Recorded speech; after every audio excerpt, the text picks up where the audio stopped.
Good morning. Moments ago, the numbers for America's economic growth, or GDP, were just released. And I am thrilled to announce that in the second quarter of this year, the United States economy grew at the amazing rate of 4.1%. We're on track to hit the highest annual average growth rate in over 13 years. And I will say this right now, and I'll say it strongly, as the trade deals come in one by one, we're going to go a lot higher than these numbers, and these are great numbers. During each of the two previous administrations, we averaged just over 1.8% GDP growth. By contrast, we are now on track to hit an average GDP annual growth of over 3%, and it could be substantially over 3%. Each point, by the way, means approximately $3 trillion and 10 million jobs. Think of that. Each point, you go up 1 point. It doesn't sound like much. It's a lot. It's $3 trillion, and it's 10 million jobs. If economic growth continues at this pace, the United States economy will double in size more than 10 years faster than it would have under either President Bush or President Obama. Perhaps one of the biggest wins in the report, and it is indeed a big one, is that the trade deficit, very dear to my heart because we've been ripped off by the world, has dropped by more than $50 billion. $52 billion to be exact. It's dropped by more than 50. Think of that. The trade deficit has dropped by more than $50 billion. And that's added and adding 1 point to GDP. That's a tremendous drop. We haven't had a drop like that in a long time. You have to go back a long time before you find it. By increasing growth to 3%, over the next 10 years, that would mean 12 million new American jobs and $10 trillion of new American wealth, at least. And that's not including the fact that since I was elected, we've created approximately $7 trillion of new wealth.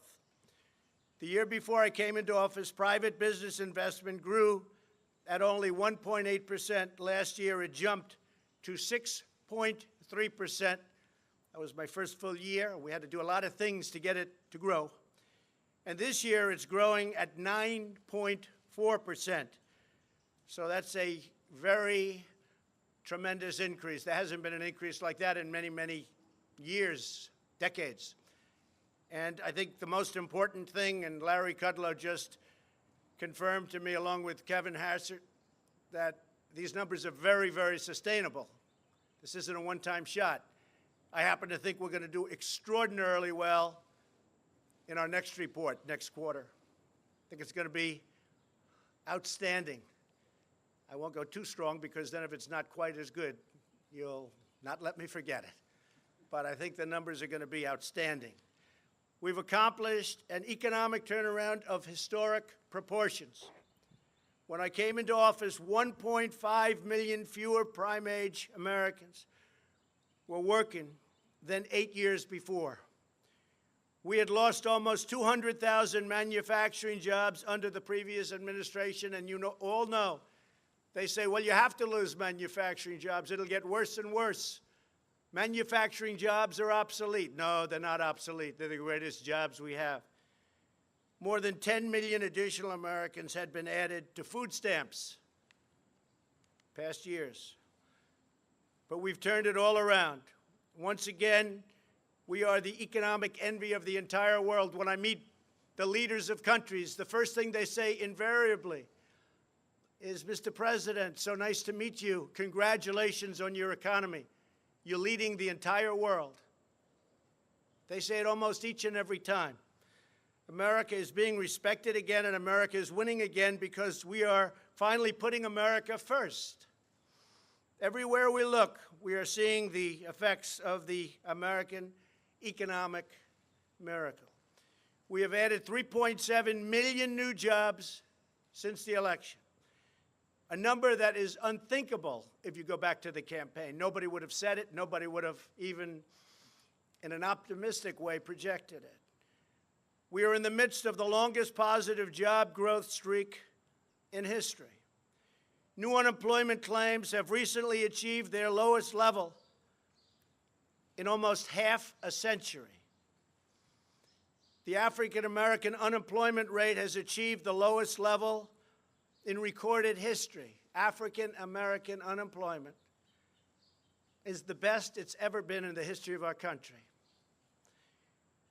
The Hispanic unemployment rate has reached the lowest level, likewise, in history. The Asian unemployment rate has recently reached the lowest level, again, likewise, in history. Women unemployment rate recently reached the lowest level in 65 years, and soon that will be in history.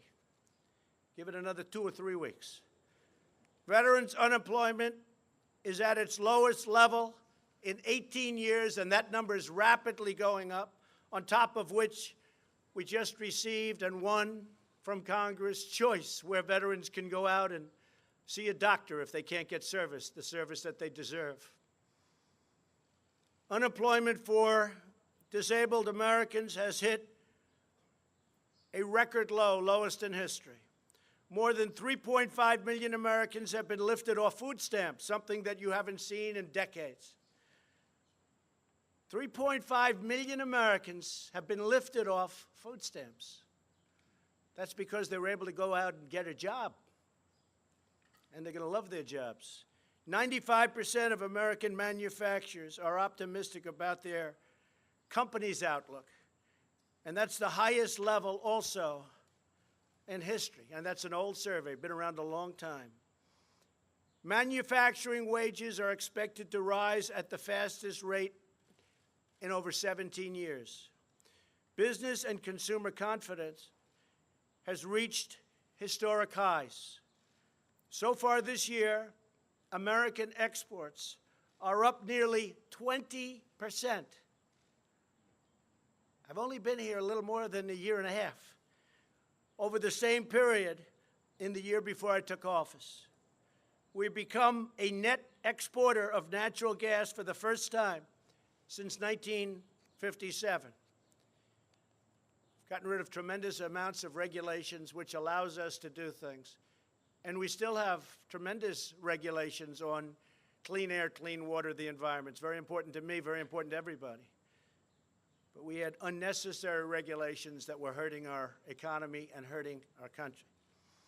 We have eliminated a record number of job-killing regulations. And with the help of Republicans in Congress, we passed, without one Democrat vote, the biggest tax cuts and reform in our history. And as you know, the Democrats want to end that and raise everybody's taxes. That will be a disaster for our economy. As a result, more than 6 million Americans are now enjoying new bonuses, better jobs, and far bigger paychecks. Yet every single Democrat voted against the tax cuts, every single one. We didn't get one vote. They voted against working families. They voted against small businesses. Not good. In the first 3 months after tax cuts, over $300 billion poured back into the United States from overseas. We think it's going to be, in the end, when completed, over $4 trillion will be back into our country. Apple alone is bringing in $230 billion, and they're building new plants. They're building a magnificent campus. They're going to be spending their money very wisely, but they're spending it in our country, not in some other country. That was made possible by the new tax cut and reform plan. At the same time, we are finally cracking down on decades of abusive foreign trade practice. We were abused by companies. We were abused by the companies within countries. But in particular, we were abused by countries themselves, including allies. Abused like no nation has ever been abused on trade before, because we had nobody watching. They stole our jobs, and they plundered our wealth. But that ended. Yesterday, I was at Granite City Steel, in Illinois. It was an incredible sight. We had an audience of steel workers, some of the roughest, toughest people you've ever seen. And half of them had tears coming down their face. I don't know if these people ever cried before in their life, to be honest. Half of them had tears coming down because we opened a tremendous United States steel plant. They're opening up 7 other plants, and the steel industry is back. They're open for business, and we need the steel industry. And the tariffs did it.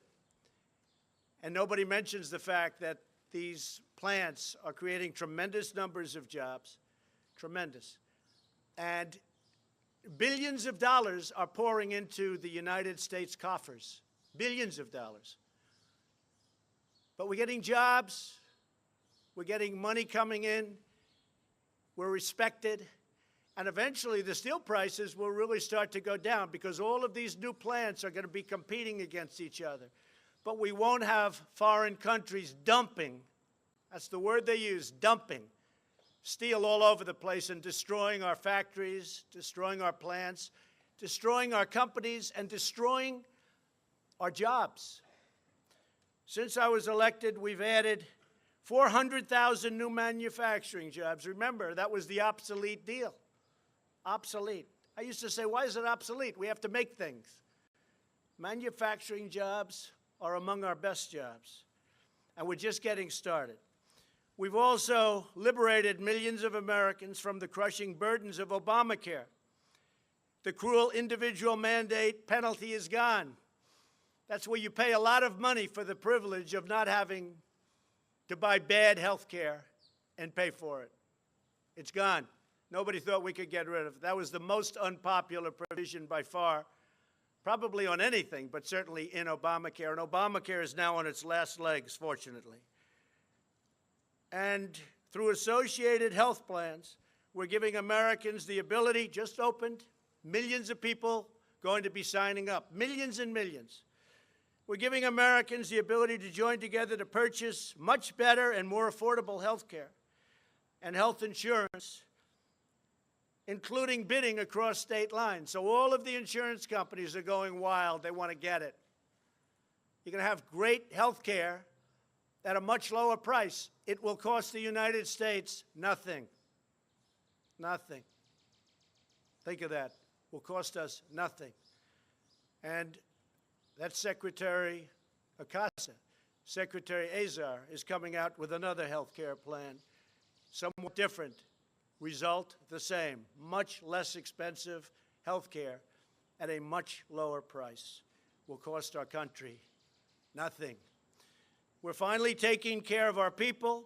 Finally, there's another matter that's of profound importance to me, and I wish to discuss it right now before we leave, because there's nothing like what we've been working on, so important for the lives of not only Americans, but lives all over the world. At this moment, a plane is carrying the remains of some great fallen heroes from America, back from the Korean War. They're coming back to the United States. Mike Pence, our wonderful Vice President, will be there to greet the families and the remains. And I want to thank Chairman Kim for keeping his word. We have many others coming, but I want to thank Chairman Kim in front of the media for fulfilling a promise that he made to me, and I'm sure that he will continue to fulfill that promise as they search and search and search. These incredible American heroes will soon lay at rest on sacred American soil. Even during the campaign, people would come up to me. It's a long time ago, many decades ago. Oftentimes they were older. In some cases, they were younger, great-grandfathers. My great-grandfather, my grandfather, my father. They asked if I could do something about it. I'd look at them and say, we don't get along too well with that country. They said, whatever you could do. And it's something that was very important to me. Many people have asked that. I've asked the Vice President and others to just pay a special tribute, and they will do that. So we honor the sacred memory of every incredible American patriot who fought and died in that war. In everything we do and every action we take, we are fighting for loyal, hardworking, patriotic citizens of our blessed nation. We're making our country great again. We're respected again all over the world. Our military will soon be stronger than it's ever been by far. That in itself will produce thousands and thousands of jobs. Nobody makes equipment like we do. Nobody. Whether it's planes or missiles or any form of military equipment, we make the best in the world by far. We're making it possible for our allies to buy that equipment quickly, where they don't have to wait for 2-year approvals and more. We're doing great, and I'm very honored to see that 4.1 number. Perhaps I'm even more honored to see that deficit shrink, the trade deficit shrink so much. With that, I'd like to ask Kevin Hassett, Chairman of the Council of Economic Advisors, and my very good friend, Larry Kudlow, if they could both step forward and say a few words. Thank you all very much. It's a great day.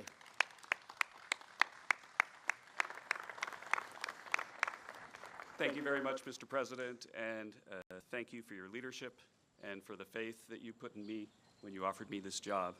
And thank you for standing up for our veterans. My father and my uncle both fought in the Korean War, and you just can't imagine how much it means to those veterans that you didn't forget their comrades. You know, as an economist, it's my duty, sir, to remind that we should not make too much of one number, right? How often do we hear economists say that?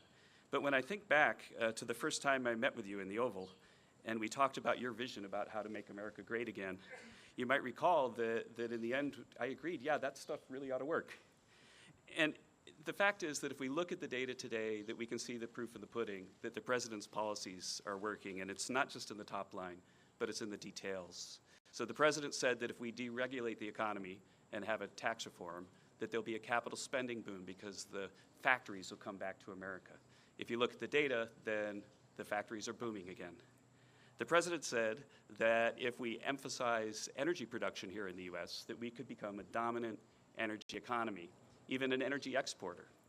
Well, if you look at the data today, one of the reasons why the data are so strong is that drilling and mining activity skyrocketed in an almost unprecedented way. And finally, and this is the thing that at times, sir, you've kind of looked at me and smiled about whether I really agree with you, you said that you would bring the trade deficit down. And you have. The $50 billion reduction in the trade deficit proves that if you stand up for America's workers and let our allies know that deals that aren't reciprocal are unacceptable, then you can make a lot of progress. And so thank you very much for your leadership, sir, and for your faith in me. Thank you, Kevin. Great job. Thank you. Thank you, sir. Thank you, sir. It's a little warm out here, so I'll be as quick as I can. I want to reiterate what the President said and my pal Kevin Hassett. Look, we've had a pro-growth agenda. It has been in place for a short while. It is already beginning to work. Low tax rates, rollback of regulations, unleashing energy and trade reform to fix a broken world trading system. I just want to note in the numbers, and this is becoming a trend, business investment is booming. 9 to 10% growth in the first half of this year. I believe that's going to continue. Why do I talk about business investment? Well, that's the key to productivity, which is the key to growth, which is the key to rising real wages and very strong jobs, a point that Kevin and I made during the campaign 1,000,000 times, and we continue to make it. These tax cuts, particularly on the business and investment side, are going to be boosting wages, livelihoods, and jobs for middle American, ordinary working folks. And it's starting to take effect, and that's why I agree with the President. This is a boom that will be sustainable. Frankly, as far as the eye can see, this is no one-shot effort. So that's me. Thank you, sir. Appreciate it very much. Thank you. Thank you very much, everybody. Thank you. Mr. President,